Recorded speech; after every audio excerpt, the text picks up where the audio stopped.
Buat apa ni, dah baca pok camping tapi jual nasi lemak. Wah, ini baik. Saya nak nasi lemak satu. Nasi lemak kukus kan? Nasi lemak kukus. Saya nasi lemak ada apa lagi tak?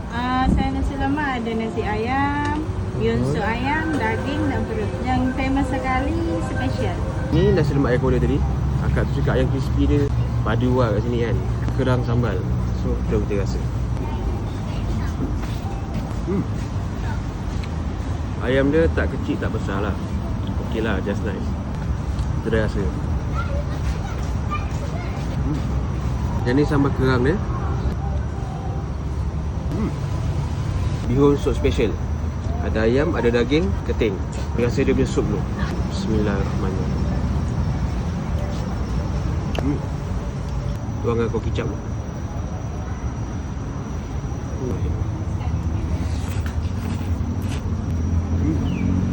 Ini dia punya ayam. Daging dia jangan kuah kicap. Dan ni aku tambah kopi butter Kita kacau dulu. Kopi susu butter. Kacau dulu macam biasa. Wow. So kalau korang nak datang, waste je Hikayat Taman Botanikal Perdana dekat sana je. Betul-betul dekat ujung tu. Parking memang luas. Environment pun cantik.